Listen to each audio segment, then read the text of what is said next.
प्रधानमंत्री ने 2-3 बार 4 बार देश को कहा कि स्टॉक मार्केट तेजी से आगे बढ़ने जा रही है। होम मिनिस्टर ने सीधा कहा कि 4 जून को स्टॉक मार्केट आसमान में जाएगी, लोगों को खरीदना चाहिए। और यही मैसेज फाइनेंस मिनिस्टर ने दिया।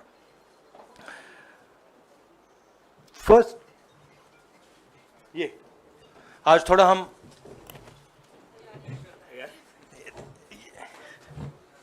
तो ये क्रोनोलॉजी है। अमित शाह कहते हैं बाय शेयर्स बिफोर 4 जून।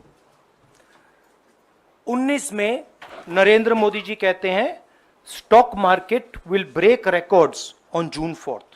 फिर 28 मई को रिपीट करते हैं। 1 जून मीडिया झूठे एग्जिट पोल रिलीज करती है। बीजेपी का ऑफिशियल जो इंटरनल सर्वे था वो उनको 220 सीट दे रहा था। तो ये इंफॉर्मेशन बीजेपी के लीडर्स के पास था। इंटेलिजेंस एजेंसीज ने 200 और 220 के बीच में सरकार को बताया था कि उनकी सीट्स आ रही हैं।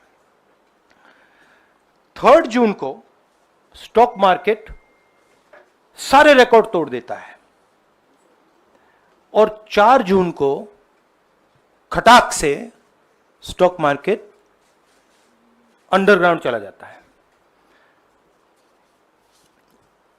अगला स्लाइड दिखाइए जरा। ये देखिए 31 मई massive stock activity, more than double what was there on 30th, more than double what was there on 29, 28। ये अनोमली देखिए। ये कौन लोग हैं? ये वो लोग हैं जो जानते हैं कि कोई ना कोई घपला हो रहा है। हजारों करोड़ रुपए यहां पे इन्वेस्ट हुए हैं, फॉरेन इन्वेस्टर्स ने इन्वेस्ट किए हैं। और उसके बाद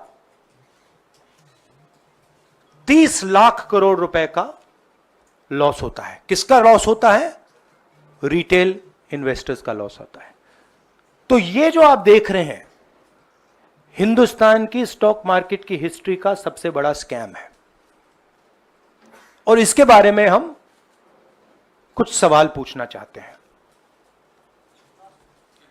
पहला सवाल, why did PM and HM give specific investment advice to the 5 crore families investing in the stock market? Is it their job to give investment advice? Second, why both interviews were given to the same media house owned by the same business group, which is also under SEBI investigation for manipulating stock market? Third, what is the connection between the BJP, the fake exit pollsters, and the dubious foreign investors who invested one day before the exit polls were announced and made a huge profit at the cost of 5 crore families? We demand a JPC into this. We are absolutely convinced that this is a scam. Somebody has made thousands of crores of rupees at the cost of Indian retail investors, and the Prime Minister and the Home Minister have given an indication to buy. And this is a criminal act. So we demand today a joint parliamentary committee to investigate this. मैं हिंदी में बोल देता हूं।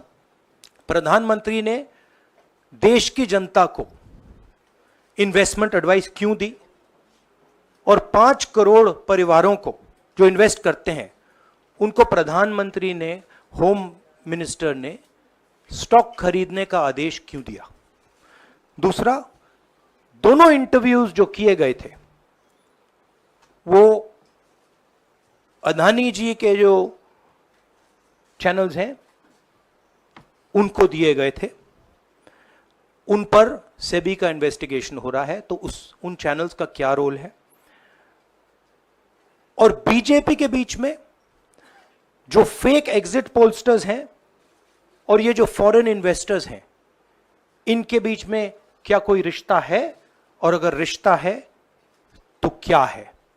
हम JPC चाहते हैं, हम investigation चाहते हैं, और देश इसकी सच्चाई जानना चाहता है।